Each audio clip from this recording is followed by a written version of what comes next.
غفلت انسانی دل کے لیے بڑی نقصان دہ چیز ہے اور انتہائی تکلیف اور ضرر کا باعث ہے۔ دلوں پر جو قحط نازل ہوتا ہے، قحط، ویران ہو جاتے ہیں دل، اور جو دلوں پر خشکی نازل ہوتی ہے کہ طبیعتیں خشک ہو جاتی ہیں، یہ غفلت کی وجہ سے ہوتی ہے۔ بات کرتے ہوئے بھی غافل نہیں ہونا چاہیے۔ کئی دفعہ جملے ایسے نکل جاتے ہیں جو انسان کے لیے پھر شرمندگی کا باعث بنتے ہیں۔ انسان کو غافل ہو کر کوئی کام نہیں کرنا چاہیے، غافل ہو کر، مدہوش اور بے ہوش ہو کر نہیں۔ غفلت دل کو ویران کرتی ہے، طبیعت میں خشکی لاتی ہے۔ غافل کبھی نہ بنے۔ قرآن مجید فرقان حمید نے ارشاد فرمایا کہ اقترب للناس حسابہم، فرمایا لوگوں کے حساب کا وقت قریب آ گیا۔ وہم فی غفلت معرضون، اور وہ ابھی بھی غفلت میں منہ پھیرے ہوئے ہیں۔ ہمارے جو زیادہ تر نقصان زندگی میں ہوئے ہیں وہ صرف ہماری غفلت کی وجہ سے ہوئے۔ ہم نے چیزوں پر توجہ نہیں دی، چیزیں گڑبڑ ہو گئیں۔ جس آدمی نے پھول لگائے ہوں، پھل لگائے ہوں، کھیتی لگائی ہو، وہ دانہ ڈال کے پانی دے کے فارغ نہیں ہو سکتا، اسے توجہ کرنی پڑتی ہے۔ ہماری جو غفلتیں یہ بڑی ضرر کا باعث ہیں، نقصان کا باعث ہیں، اور مجبوری معاف ہوتی ہے، غفلت معاف نہیں ہوتی۔ غفلت غرق دنیا کا نام ہے۔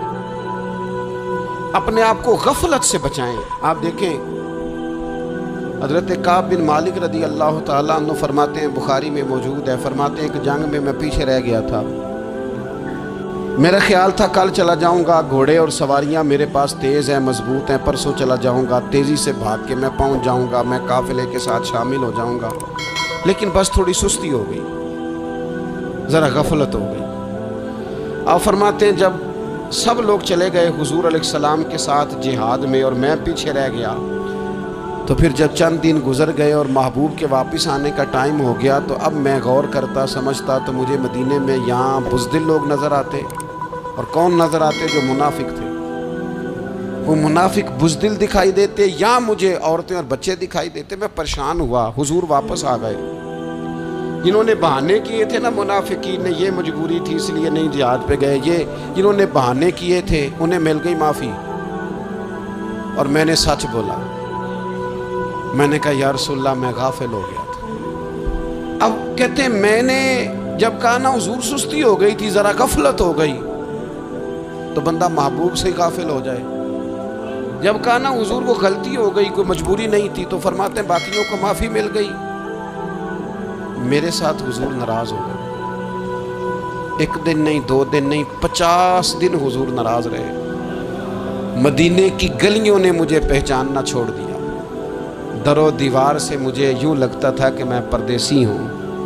فرماتے ہیں میں مسجد میں آتا تھا، میں جب محبوب کو دیکھتا تو حضور رخ انور پھیر لیتے، اور مجھے پتا تھا جب میرا چہرہ ادھر ادھر ہوتا تو پھر کریم رحمت کی نظر فرماتے 50 دن مسلسل۔ پھر مجھے حکم ہوا کہ بیوی بھی بھیج دو، میکے بچے بھی بھیج دو، ننھال یعنی تنہا رہ جاؤ۔